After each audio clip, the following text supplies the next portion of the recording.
यार बड़ी ठंड हो रही है, मेरा तो तंदूरी खाने का मन कर रहा है। तंदूरी चिकन? वैसे तो बड़ी वेजिटेरियन बनती है, अब चिकन खाना है? तंदूरी का मतलब सिर्फ चिकन नहीं होता है, तंदूरी वेजिटेबल्स भी ना बहुत ही ज्यादा मजेदार होती है। और अगर आपको भी ऐसा लगता है तो आप इस वीडियो को एंड तक जरूर देखना। तब तक आप इस वीडियो को लाइक, शेयर और चैनल को सब्सक्राइब, बेल आइकन को भी प्रेस कर देना। अब चलो वीडियो एंजॉय करते हैं। तो चलिए बनाते हैं ये मजेदार तंदूरी वेजिटेबल्स।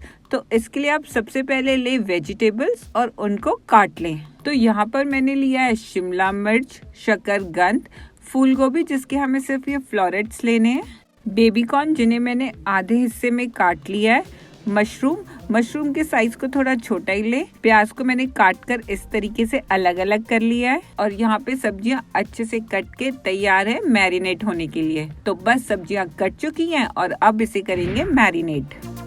मैरिनेशन के लिए यहाँ पर हम लेंगे दही और अब इसमें डालें हल्दी, लाल मिर्च, चाट मसाला, गरम मसाला, बेसन, 2 बड़े चम्मच सरसों का तेल। सरसों के तेल का फ्लेवर इन सब्जियों को और भी मजेदार बना देगा। और अब इसमें डालें अदरक लहसुन का पेस्ट, स्वाद अनुसार नमक और दरदरा कुटा हुआ धनिया।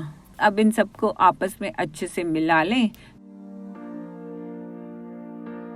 तो यहाँ पर हमारा मैरिनेशन बनके तैयार है। अब सारी कटी हुई सब्जियों को इस मैरिनेशन में डाल दें और इन सबको आपस में अच्छे से मिला लें।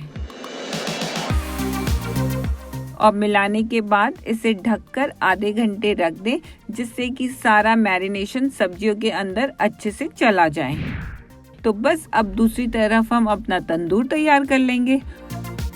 और दोस्तों कोयला जलने में टाइम लगता है, कम से कम आधा घंटा तो मान के चलिए। तो यहाँ हमारा तंदूर तैयार हो गया और दूसरी तरफ सब्जी भी अच्छे से मैरिनेट हो गई है। तो बस अब हम इन सब्जियों को एक एक करके तंदूरी स्टिक्स में लगाएंगे। सब्जियों को आप अपनी पसंद के अनुसार स्टिक्स में लगा सकते हैं। तो यहाँ पर मैंने स्टिक्स में लगा के सभी सब्जियों को तैयार कर लिया है। अब मैं इन तंदूरी स्टिक्स को रोस्ट होने के लिए लगा दूंगी।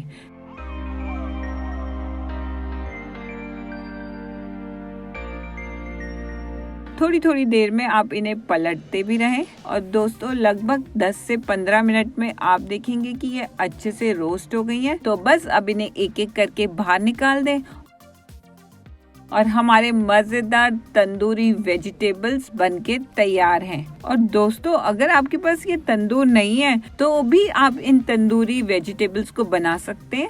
इसके लिए आप गैस में इस तरीके की जाली लगाकर इसे डायरेक्ट आंच में चारों तरफ से सेक लें और ये भी आपके मजेदार तंदूरी वेजिटेबल्स बनके तैयार हैं। इसमें डालें चाट मसाला या नींबू और इसका मजा उठाएं। बबली के तंदूरी का डाउट तो हमने क्लियर कर दिया और आप लोग भी जरूर ट्राई कीजिए इस तंदूरी वेज रेसिपीज को और मुझे कमेंट्स करके बताएं कि आपको ये कैसी लगी। तो मैं मिलती हूँ आपको नेक्स्ट वीडियो में, तब तक के लिए take care and bye bye.